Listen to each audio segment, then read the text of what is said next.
dream of owning your own house is a reality now. Comfort Realty will represent you in selling, leasing, purchasing commercial property or residential in the DMV area. Count on our ability to offer the best in the market. DMV, the American dream come alive with us. Come, let's talk at 1835 University Boulevard, number 314, Hyattsville, Maryland 20783. Office phone number 301-326-1976. Office fax 301-328-0406. Phone number 301-222-7732.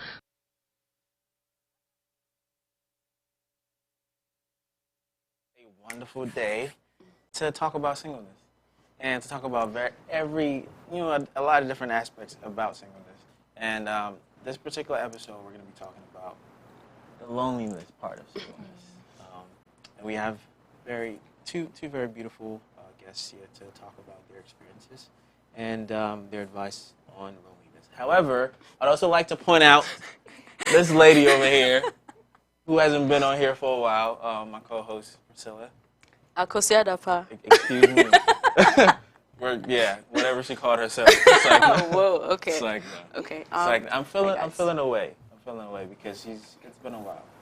But let me go ahead and let our guests introduce themselves. I'm gonna start from my early left here. Okay. Early left. Hi everybody, my name is Miata Sandy. I worship at Winners Chapel International, Maryland. I am also a Christian YouTuber, and I'm really excited to be here today. Hi, my name is Dorothy Henson, and I worship here at Burtonsville Central, and I am happy to be here as always. Amen. Amen. And my name is Akosiadapa, and I worship at Burtonsville Central as well. I'm your co-host for tonight, and I'm also happy to be here. Hey guys, we're going to be talking about loneliness. Obviously, it sounds like a topic that a lot of people do go through as human beings. When we go through, I guess, the phase where we depart away from the person that we loved before, or even our own person, like we like to be very, I guess, secluded from everything else or everybody else if we seem like we are not enjoying life as much or something of that sort. How have your experiences been in terms of like getting away and finding your own solitude? Take your time. We have all the time in the world. What led you to that point? Solitude by choice or because something happened? Because something happened. Because of that. Boy, that gave me a broken heart. Well, if we want to go there. Oh, man, it's getting real juicy already. It's like first minute. If we're going down memory lane, though, I think that a lot of women can relate to this, women and men. I was once in a long-term relationship that wasn't giving God the glory. So with that relationship anyway, when it ended because it was very toxic, and when it did end, I found myself in that place of loneliness, as we would call it. I wouldn't say it was by choice. Would it? Was it by choice? I guess it was by choice because I chose to walk away for my own sanity. So was it helpful? Absolutely. But I don't want to go too far because I don't know if you want me to define what loneliness would be or just stop right there. All right. Go ahead, Miss. So loneliness for me, I guess as far as like relationship wise, I feel loneliness, I've also been in a, past relationship or whatnot. Situationship. But for me, loneliness is just, the feeling of sadness that comes when you feel a void, whether you are in a relationship or not. And like she said, with mine too, it was one that was not giving God the glory. So yes, you have someone physically there, but it's like there's a void, and you don't know how to fill that void. And with that too, that led to like sorrow. You know, when you're grieving, the Holy Spirit is like grieving you, and you just know you need something. But exactly at the time, I didn't know what it was, but now I know it's Jesus. But yes, I felt loneliness there. I like how Dorothy brought the part about being like whether you're in a relationship or not, because sometimes I feel like this was gonna come later, but she brought it. But sometimes I feel like people only equate singleness to loneliness. Like they make it seem like you're only lonely when you're single, but you can actually be lonely in a relationship, especially one that is not beneficial, like one that is not glorifying God. You can be in that relationship and feel that void, as Dorothy said. Like you can be with another person, like physically, but you can feel like you're by yourself because it's toxic or it's like draining, you know, stuff like that. It's not just being single that equates to loneliness. You can feel lonely no matter what. You can be married and lonely, honestly. But but we're only talking about the single part. We're talking about the singleness part. I hope not. I couldn't be married, and If it glorifies God, you probably won't be. yeah, that's a scary concept. It is. But it happens. It's like it's does. a state of mind. So wherever you're at, it's just, you know. But what drives you to that point, except for outside of like just toxicity, and you're just not feeling that your void is not filled up. What drives you to that point, and how has that positively helped you or negatively kind of like helped you? What helps? Negative. So for me, I've realized is what drives me to that point. So I guess it would start with so like when you're lonely, right? I guess you're lonely because maybe you need companionship, you need someone to talk to, you know, friendship. And when you don't have that, you find other things to like make up for that, whether it's another person. But how it has benefited me was when I realized that even another person still cannot fill that void, you know. And with that brought me to a place where I would have to go to God and say, God, like, this is how I feel, you know, how do you fix this? How do I, you know, I guess take me from this place of feeling lonely, regardless of what I am doing to like fill that void. I'm still not feeling fulfilled. How do I get away from it? And with that, it has brought me closer to God, because it's like everything we are searching for, it is in God. But it's like we don't see it, we don't realize it. We've distanced Him, so we don't feel like, oh, we can go to Him and talk to Him when we need companionship. We don't think He understands what we are feeling or how we're feeling as, you know, young girls and young men when we feel lonely, whether it's because, you know, we want a significant other or whether we feel like nobody understands us. Like, we're able to get all of that through God. But when we don't know that, that's when we look at outside things and physical people. I mean, fellowship is important too, though. But yeah, it's really made me depend on God more. I mean, to piggyback off of what you were just saying, for me, I think that it is also important for us to be able to distinguish the fact that being alone and being lonely are two different things. Because if we can take it back to, let's say, the book of Genesis and Adam, for example, Adam was alone. But while he was alone, he was busy working on his assignment that God gave to him. He was enjoying the presence of the Lord. And it was never his idea. Scripture never said Adam came to God and said, God, I'm lonely. He's fine, baby. I got you. God saw that it was not good for a man to be alone. That's when he created Eve. So I think that loneliness as a whole is not a feeling that is from God. Just like how Scripture says He's not giving us a spirit of fear.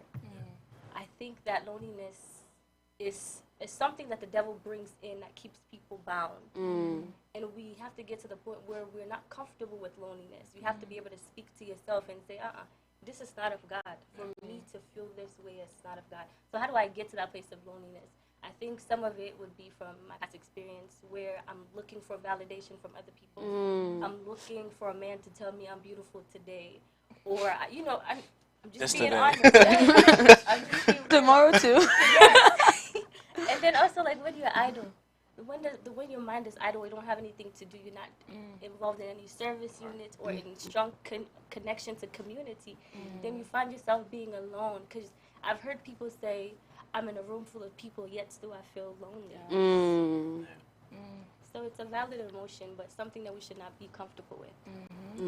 So I was gonna read something real quick because like both of you just like pinpointed what this was talking about. Like I was like, this was like a devotional. I was like Googling like loneliness and I was like searching loneliness on the Bible app and everything, and like this devotional popped up and I was reading like the samples of the devotional, and so this is what this one said. It says, loneliness has nothing to do with the number of friends a person has or even with how many social interactions fill a calendar.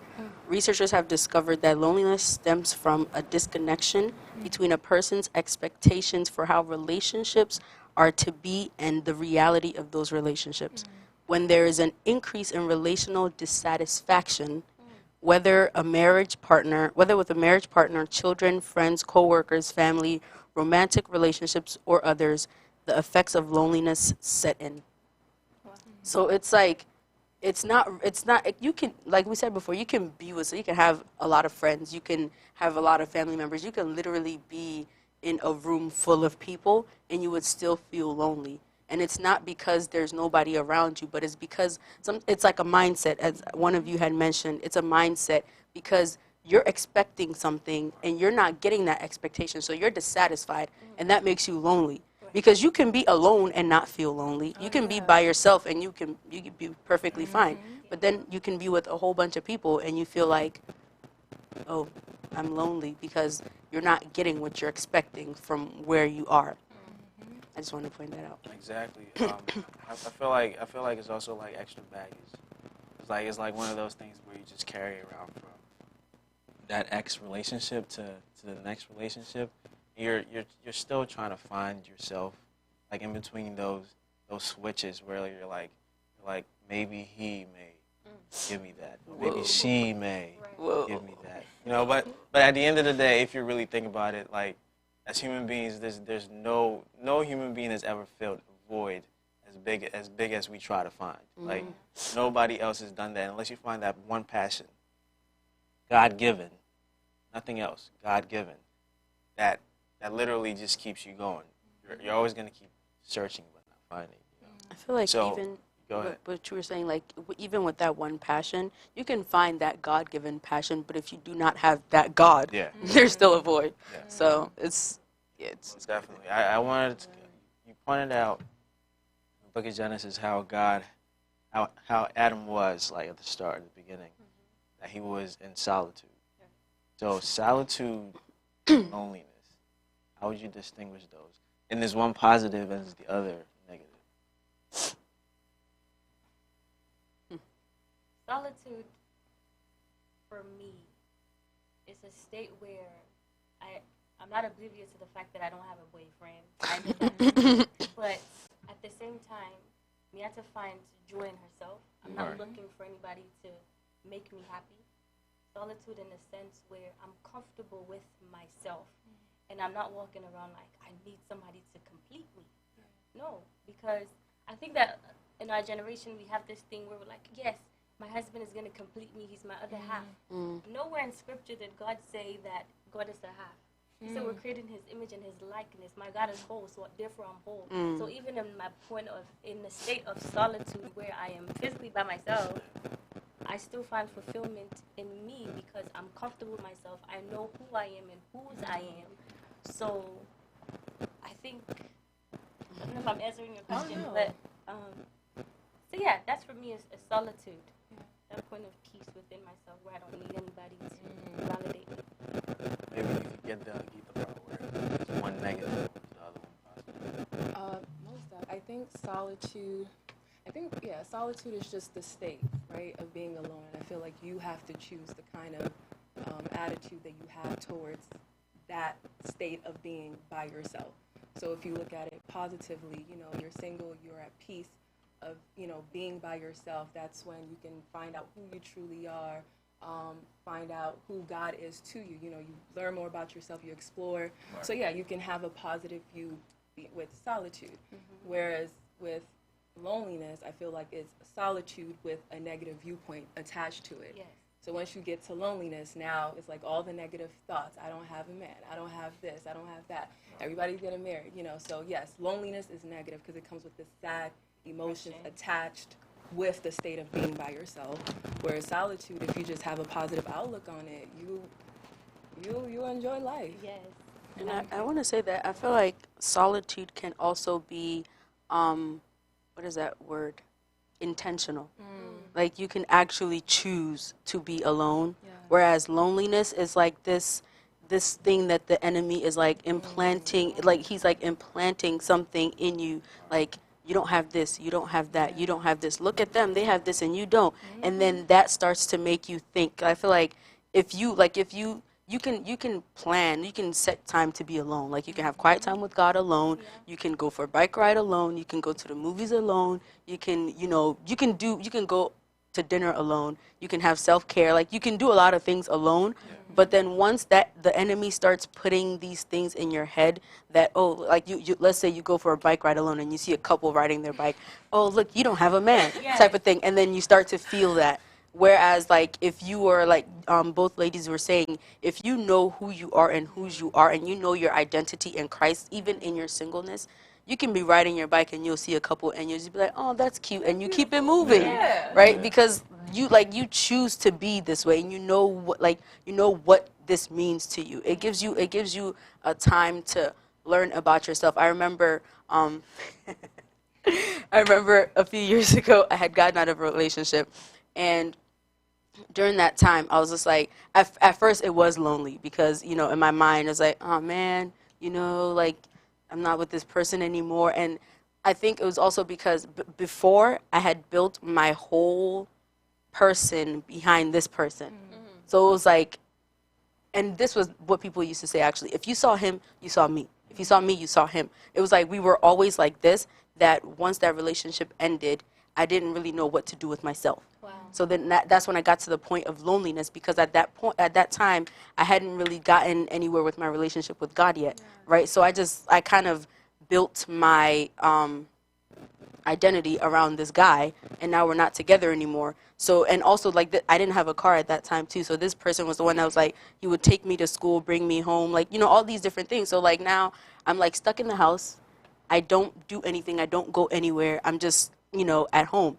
And all I'm doing is just eating and sleeping and like, binging shows and stuff, because it's like, wow, this person is not in my life anymore. And at that point I realized, this isn't life. Like, this is not life. Why is it that without this person I can't do anything? And I feel like that's something that's really dangerous. If that happens, that gets really dangerous, because we need to understand that we can be alone and we'll be fine. Like our identity is not built in a person or a relationship or any material thing. Our identity is built in Christ. So we need to, once we understand that, you can be single, you can be carless, you can be jobless, and you will still be okay and not feel lonely.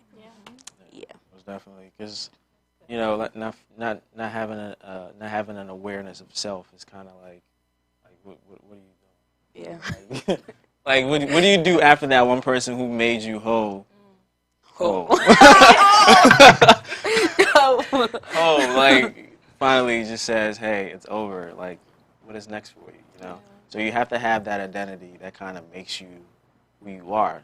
When you self-identify, when you identify yourself before entering into any type of relationship with anybody, you can leave that relationship still whole, because you're not attached to that person anymore. They may leave with some part of you, but you're still whole, because you're whole already. You are already whole. So in terms of that, I had a question about how how does loneliness also kind of breed purpose after you left the relationship?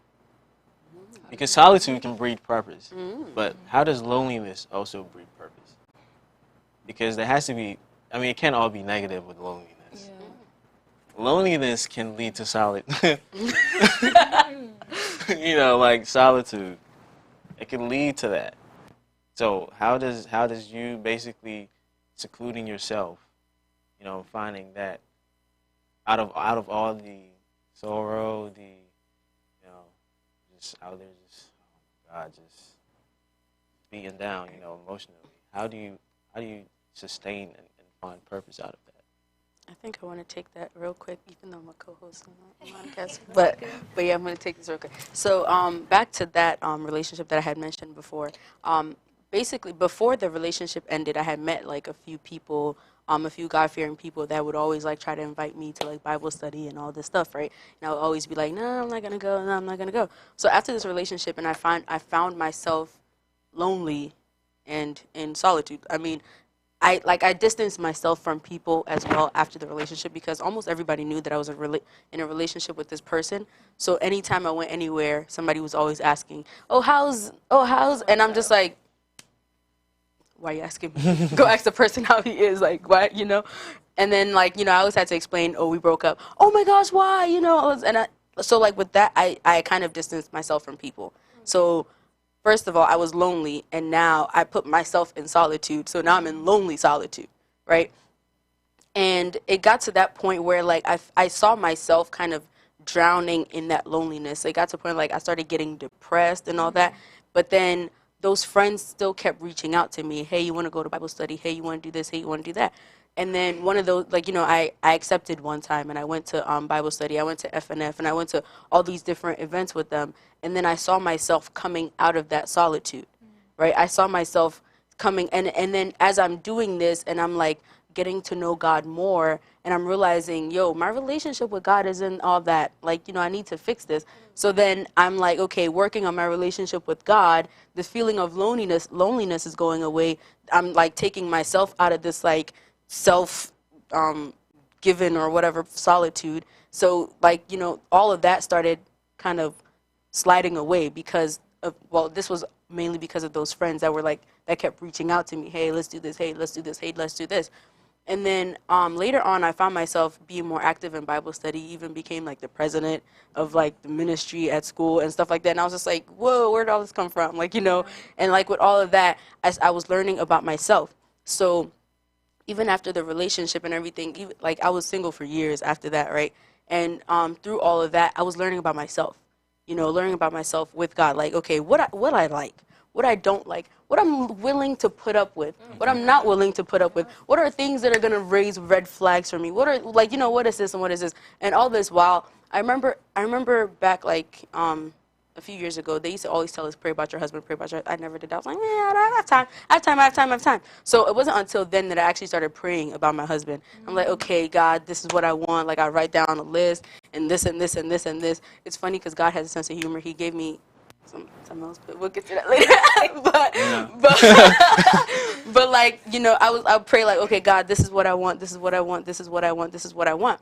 But I also was learning about myself. You know, I took that time out. So I knew that if something comes my way that is not what I want, I can always just cut it before it gets anywhere. Because you don't want to entertain something and then you end up brokenhearted again, and all of a sudden, like, I'm never gonna get married. Men are trash, like, you know, stuff like that. So it took me.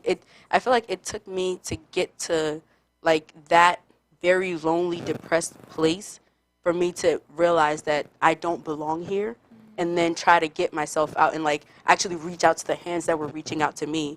And then that also helped me get out and then also find purpose in life, because before then I was just Priscilla, you know, that guy's girlfriend. And you know, all like, you know, I go to this school and I do this and I do this and I do that. But then after all of that, I realized I am Priscilla, child of God. You get it? And then it's like, okay, now I'm this, now I'm this, now I'm this. All of those is not me anymore. So I feel like that's how. I forgot the question, but I feel like I answered it. Definitely answered. You guys want to say something about it? So, I love how you kept saying that you got the opportunity to find yourself. And I guess your question was, where can you find the light out of that lonely place? Yeah. Pretty much. Okay. So when you kept saying that that moment allowed you to find yourself, it's definitely relatable because in the book of Psalms, the psalmist was saying, "Why are you downcasted, oh my soul?" He was literally speaking to himself. So I guess in that place of loneliness, it's an opportunity for you to say, okay, God, I've tried it my way. If you're really true, reveal yourself to me. Amen. And then that's where I guess that scripture will come to life, where it's like, be still and know that I'm God. So now I'm getting to the point where I'm at the realm of knowing. I want to get to the point of intimacy. And as I'm knowing God, I'm also getting the point of knowing myself. So I guess that's the positive with when you get to that place of loneliness, where you can begin to find yourself. Do you want to say something? Oh, no, just pretty much. Yeah, I was gonna say. I was gonna point out, the part in the Bible where Paul was literally like downtrodden. Like he was literally just like going through it in life. That part where he's like, though they slay me, like, and then in that point he's like, though they do all of that to me, though I'm going through all this point of like heartbreak. It wasn't heartbreak for him, but obviously I mean, his heart was broken. It wasn't because of a I'm woman, kind of but- I'm trying to correlate the whole thing. I'm sure his heart was as broken we are still. now, like going through all that heartbreak, sometimes it's just a way that God is just using you to get to a point where you leave where you are, because you cannot be where you are and continue being where you are and think you're going to thrive as a human being or a believer of God. Obviously, we all have to go through things in order to get out of where we are. And loneliness is definitely one of the ways, or heartbreak is definitely one of the ways where that dude gotta go, or that woman who is doing whatever she's doing, gotta go too. So, like we can all definitely just like kind of understand that if you're always going through like a certain kind of heartbreak, you're always being attracted to a certain kind of person, you're going through the same lines, the same trends, and it's not going away. You keep attracting the same thing. It's a test. Get yourself out of there, literally, and just come to yourself. Understand that you will be lonely. The loneliness will get you to a point of solitude, and solitude will get you to a point of identity, where you self-identify yourself as God, as a child of God. And once you get to that point, you don't like. You hold yourself to a certain standard, like you don't look at yourself any other kind of way but just royalty. And that's where you need to get to. Yeah. And just what you just said, it reminded me of a time where me and my friend, we were like praying about eyes and stuff like that. She was, she had a situation, so we got together, we were praying, and during that time, the word that came was, it was kind of like God, when God puts something on your heart, and it was like, I allow heartbreaks so that you can turn to me, not to turn into another relationship. And a lot of us do that, where, like you said, when you're heartbroken, we feel like we can get whatever was broken in this relationship in another person without taking the time to find out who you are, who you belong to, and what it is that you're looking for. And I wanted to add that sometimes we might not even have to get to the heartbreak to find our identity in Christ. Sometimes if you're constantly building on your relationship with God, you would know your identity in Christ, and the end of a relationship is not going to drive you to that state of loneliness, because you already know who you are. I mean, you're going to feel heartbroken and stuff, but you will be all right. But I feel like sometimes it takes that, as you said, sometimes it takes that for us to realize that we had our priorities in the wrong place to begin with. We had our priorities all twisted and all up in the wrong place to begin with, because it sometimes I feel like sometimes in the beginning of a relationship, if it's not going to be God, if it's not God's will, there are so many signs, but we're so madly, stupidly in love that we're not seeing those signs. We're just like, oh my gosh, but I love this person. They're like this, but I love this person. They're gonna change and all this stuff. But then when these things keep coming, you're like, oh, why is it happening? Why is this? Why is this? Why do we keep fighting? Why does this keep happening? Why does this keep happening, right? But them signs were coming.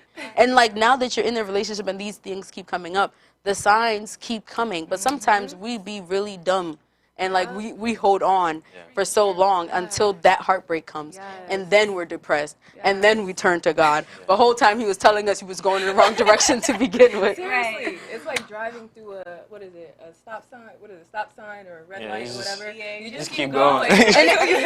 And then there's somewhere it's it says one way. What? you're driving this way and the arrow says one way, but you're still going this way. Like, what do you, like, where did you expect to get? We move. Exactly. One way, but we move. I remember one time, what's it called? One of my friends and I went to a wedding in Baltimore, right? And was I driving? I think I was driving. I don't remember. I think I was driving. And we were using a GPS, right? So we're using a GPS to get to this wedding. And we get, like, deep down in Baltimore somewhere. I don't live here. Like, Baltimore is one way everywhere, right? And then once you make the wrong turn, you have to, like, go a different way and, like, go make a whole, like, hell thing to come back to where you were. So we get to this area, and the GPS was telling us where to go. And I'm thinking that I'm on where it's telling us to go, right? So I'm just going, and then I see a car coming from the other direction, and it's driving straight at me. So the person had parked. They had stopped. They were just chilling, right? And then they saw me coming. They just started coming right at me, like driving at me. And when I saw them driving at me, that's when I heard people on the outside saying, "Wrong way, wrong way, wrong." I didn't know that it was one way until I saw that car coming at me. But that, Baltimore. You're looking at the car like, why are you here? Yeah, Baltimoreans, yeah. So, like, I backed up. I didn't know that it was one way until I backed up and I saw the sign that said one way. And I was like, whoa. So, like, if I hadn't paid attention, I would have kept going. And that driver, I don't know if they were crazy or what. They probably would have rammed straight into me because I was going the wrong way, right? But sometimes that's what like we do. There's a sign that says one way. There's people on the side saying wrong way, but you're not paying no type of attention because you think you know where you're going. Yep. And once you collide, that's the heartbreak. Yeah. There you go. Yeah. But have y'all noticed that, like, with love being the greatest commandment, like, we tend to be heartbroken by love. And, like, in every way that a human being can possibly function. Everything that we get heartbroken by is through love, every time. Because we're looking for it in the wrong places. And that's literally it. That's the end of the story right there. You're looking for it in the wrong places. Once you think you find it, you get heartbroken, and then you kind of have to turn back to the source. Some people never find it, but, I think it's because we were created for love.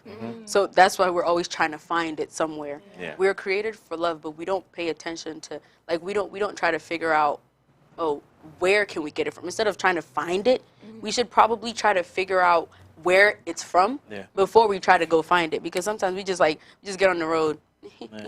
I'm gonna go to, like, I don't know, I'm gonna go to Canada or something. I'm gonna drive to Canada, but I don't know where Canada is. I don't know how to get to Canada, but I'm gonna go. And then on the way, I'm like making all these wrong turns. I'm like, running these red lights. I'm doing all of this, but it's like you don't even know where you're going. Like, so I feel like once we understand where we can get this love from, where this void can be filled, we're gonna literally be running around trying to find love all over, and we will never find it. And I feel like sometimes this whole, like, this loneliness thing drives people the other way, literally. Like, it's like sometimes it can get somebody to a state where they realize they need to turn back to God, and sometimes it can drive somebody totally nuts, totally insane, where they're off. Like, now they've resorted to drugs, alcohol, like sex, all these different things, rather than turning back to God. And it all could have been avoided if they had first actually went to God before they even tried to, find this love in the first place. And speaking of what you both just said, you said, like, we're created for love, but a lot of us are looking for it in the wrong places. And sometimes I feel like we're also looking for it in the wrong ways, because maybe you might, meet someone. You might meet someone, and just because you just assume, because I like this person, or this person is attractive, I have to be in a relationship with them. Maybe God did intend for y'all to meet, but maybe you guys were intended to be like brother and sister in Christ, or friends, or you guys were supposed to uplift each other in some kind of way. And so, like you said, like, did we go to God and talk to God? God, is this how you want it to go, or are we just supposed to be friends? We don't ask, but then once everything else happened, then we're like, so once we become human beings and literally just attract each other, it's just boom. And then it has to be. it. It just has to be. That actually makes a lot of sense, because, like, there are a lot of people that have come across our ways that literally was just meant to be somebody that encouraged you at some point, Yeah. somebody that was going to be a lifelong friend. Like there are a lot of there are probably people that came in our lives that we probably entered into romantic relationships with, and now the relationship that we were supposed to have it's like destroyed. Yeah. Whereas if we had probably took the time to figure out what this is supposed to be, we would probably have some really thriving friendships and like, you know, mentorships and all types of stuff going on. But as human, we err. Not an excuse, but you know, it is what it is. But what do you guys say to like the importance of friendships, family, fellowship in terms of your loneliness?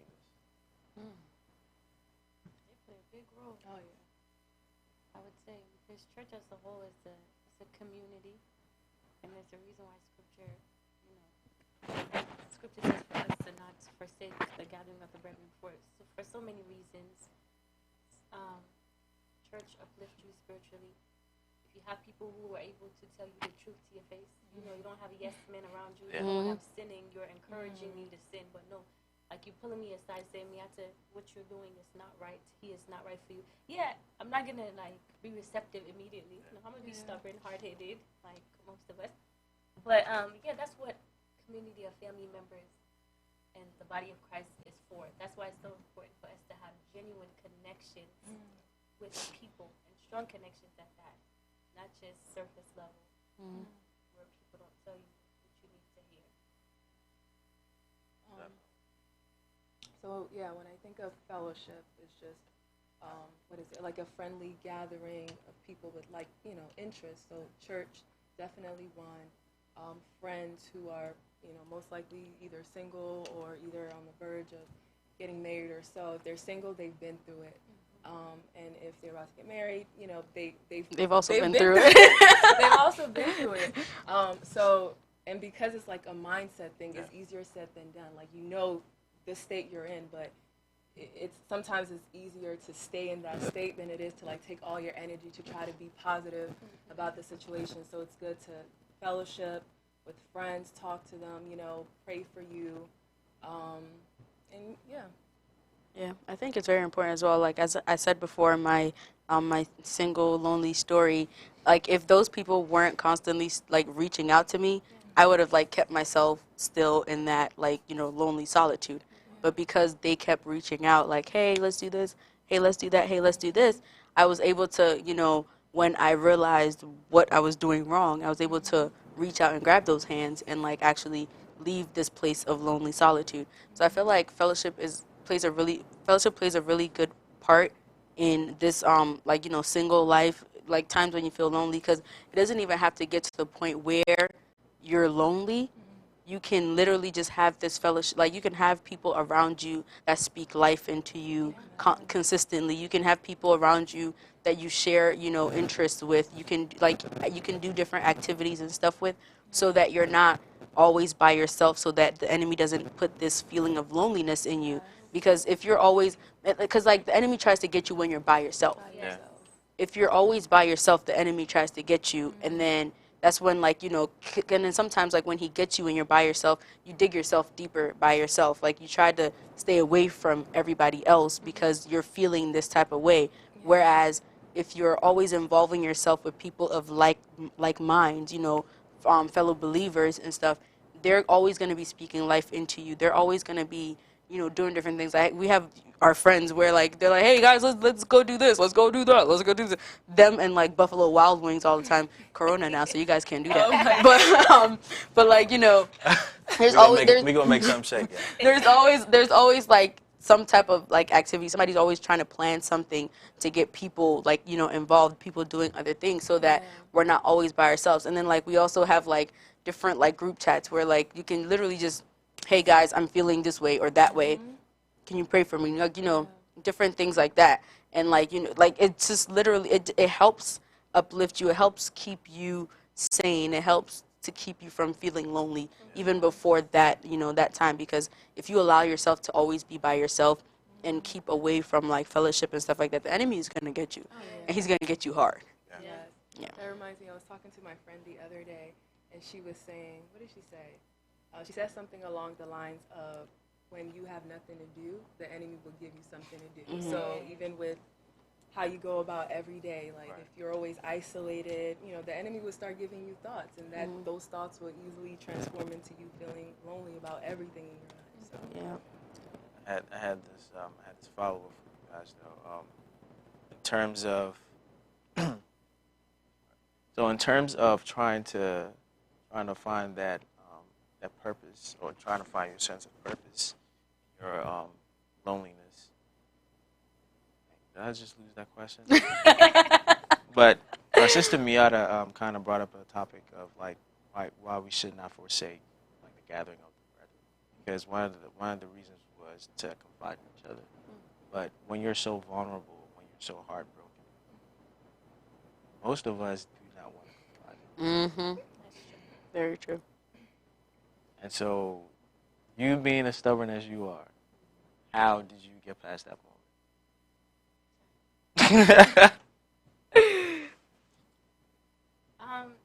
It took time. It took time because for me it was a 3-year-long situation, and I knew I had to get out. And it was one of those situations where you tell yourself, okay, I'm done, and you go right back. Mm-hmm. And remind me again, what's your question? Why was it so hard for you to confide? Because you confided in somebody. You got your heart broken. Well, one of the things, if I'm honest, is trust. And then we have this thing where we're like, I don't want people to judge me. Yeah. But is judgment always negative, though? Well, let's not call it judgment. Let's call it rebuke. Mm. That was the same word I was thinking. Because I think one of my things was I don't want them to look at me in a different way. Because, you know, people have an idea of who you are, the way you carry yourself. Mm-hmm. Okay, if I unfold my other side, what would they think? Am I not going to be holy? Are you not going to invite me to your fellowship anymore? Like, all these things start running through your mind, if I'm being honest. So I think for me it was that, because I didn't want people to look at me in a different light. But it definitely took a youth leader who I confided in eventually, one of my youth presidents. And then I told him, it was a very emotional day, but I told him what was going on. And yes, he chastised me, of course, which I appreciated towards the end, not the beginning. But he told me the truth. And not only that, he worked with me. I think that's something that we also have to do. Like, don't just tell me I'm wrong and then leave me hanging. Okay, next week, how are you going to make sure that I don't go back to this guy? Are you keeping up with me? That's, you know, the whole thing where we say we're going to evangelize. It's one thing for you to give me a flyer, say, come to church with me. It's another thing for you to follow up with me. So that helped me out. That helped me to get out of that place. Yeah. That was good. For me, mine's happened where a close friend of mine had like been through something like that, but I hadn't gone through it yet. So I will look at that situation like, oh, like, if you know you're not supposed to be in a relationship, if you know you're feeling like this, why don't you just leave? Like, it was so easy for me to, and it didn't come from like a bad place, but it was just like I didn't understand why it was so hard. But then when I went through it, and I was like, oh, like, now I see. So for me, it was easy for me to confide in the person that I knew had been through it before. And yeah, so that's what happened with me. It was easier for me to confide in the person that I knew had been through it before. And yeah, and that's why you also have to pray for like divine connection, for like the right people to be around you. Because if you don't have the right people, they'll lead you down the wrong path. Yeah. So the right people to like speak life into you, tell you the truth, and just walk with you through it, and praying about it too. You know, just being honest with God, like, God, this is the situation I'm in. It's hard. What do I do? And sometimes He points people out for you and where to go. Sure then. Yeah. Now your turn, because we've been talking. We ain't hear nothing from you, bro. Okay, so yeah, mine is actually pretty recent. All right, but you know, it's definitely always like great talking to people, like, and like you said, like having that fellowship around, like having close friends, having like, and both different sexes, and so you get different perspectives from them. So it was kind of like once you tell them, it's like, man, you be okay. You know, from the guys, but then from the girls, it's just like, wow, I'm really sorry that you I had to said go that through too. that. I You said did you say did. that. She did. She definitely said that too. But like fellowship is like, personally for me, fellowship, I hold it up like to the highest extent, because like that's the only thing that's really brought me this far. Like, I have not felt like I was lonely ever. Like, Praise I've God. moved on so easily, and I really thank God for that. Like, I don't feel like I've been in a place where I'm lonely. I've never felt lonely. Like, I felt purpose, if anything. Like, because doing this is purpose. Like, going to work, I've been more busier than I've ever been, and so like getting out of situations like that, I just feel like maybe not just being busy just to be busy, but being busy for the sake of something bigger than yourself. Mhm. That's what I found that made me, you know, whole, even though I was whole, but wholer again. You know, just trying to find drive and purpose. So, And that's what I was saying before about if you already know your identity, you won't have to get to that point before you realize, hey, yeah. you know, because he said he never had to feel lonely because he already knew his identity. He already Yeah. had like the fellowship around him to already like hold him up. He didn't have to get to that point before he's like, I need help. You know, he was like, all right, I'm good. Because I mean, I remember when he told me, I was, you'll be all right. It's sad, but you're gonna be all right. Like, you know, because it happens. Like I could say that because I had been through it. If I hadn't been through it, I wouldn't be able to say you're gonna be fine. You know, and because I mean, maybe at that point when I said he was gonna be fine, maybe he wasn't fine, but now he's fine because he's gonna be fine. So. Most definitely. But another thing I wanted to kind of bring up was accountability. Accountability for before you get into the relationship that may be toxic to you, or accountability for after you're out of the relationship that somebody might have told you about. How do you begin to accept that, or how do you like identify those things before you think that you are heartbroken or so lonely that you don't want to come out of your shell? You get the question. Well, I was gonna say, well, when you say accountability, I think mentorship, right? Yeah. Like if you, let's say you think you're ready for a relationship with whoever, I feel like talk to somebody first. Yeah. Somebody that's spiritually, I guess, older, in a sense. Yeah, like a spiritual covering, you know, that you can confide in this person. Like somebody you know you can trust, confide in this person. Hey, you know, I'm interested in this person, or I feel led, you know, to maybe marry this person in this future. Anything, you know, whatever.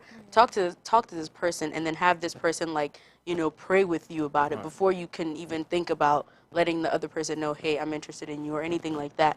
And then should it get to the point where you and the other person do enter a relationship or like courtship or whatever, you will still have this mentor with you, right? And then the person that you're getting with also needs to have a mentor, because you guys you can't get into something and no, like, you know, there's nobody that you're talking to or whatever, and then after that you both have, you know, mentors, and you also have like a mutual mentor that you will both talk to, share like all the, you know, issues and stuff with, because there sometimes when we try to handle things on our own, it only backfires, Yeah. especially when we're like rookies in certain things. Like, you know, there are things that we don't know how to, like, you know, how to approach and different things like that. So, like, when you go talk to a mentor, they can see it from outside of the relationship, right? Let's say, like, God probably told you this is the person for you, right?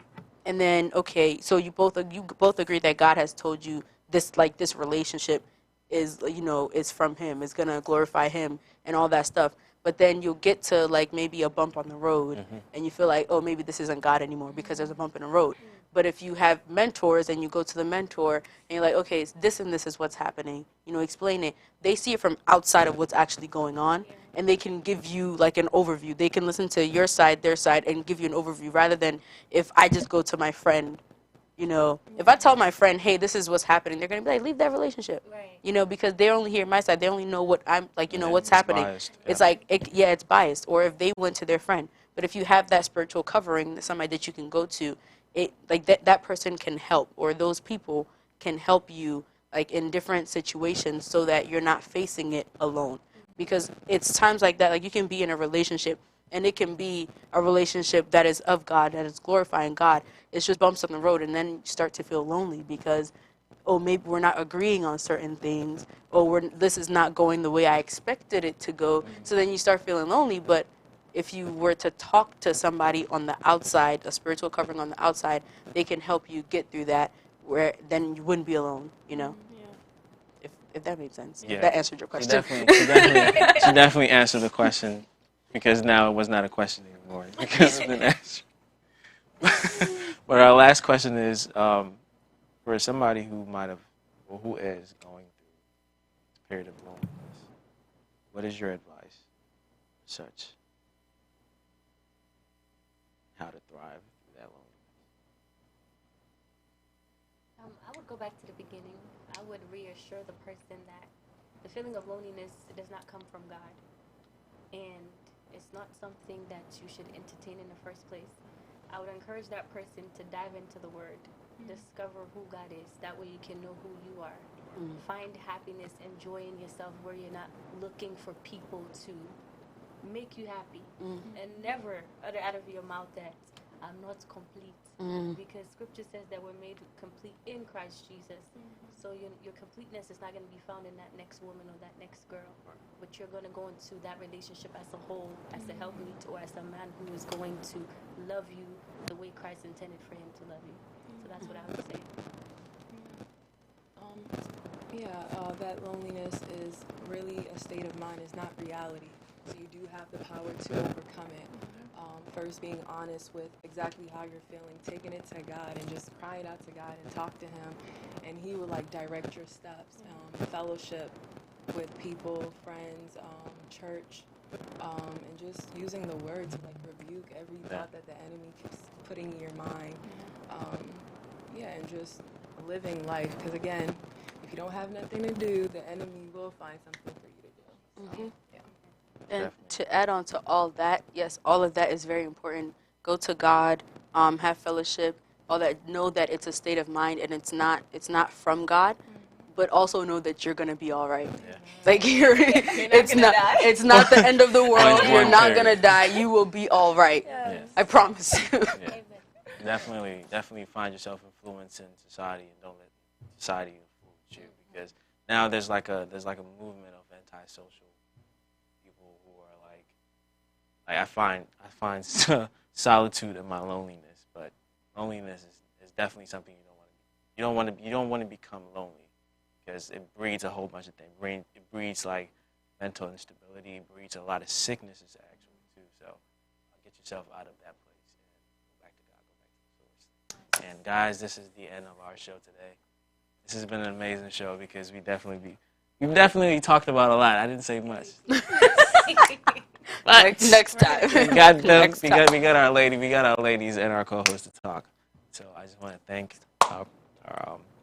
my co-host, but I want to thank mostly my guests, Miss Miata and Miss Dorothy. Any last words? Any shout outs? I don't want to shout nobody out. Nobody? You want to shout? My friends and family.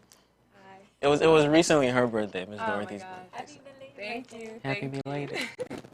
So Oh, Shandania Okonkwo. She specifically asked for a shout out. So. okay.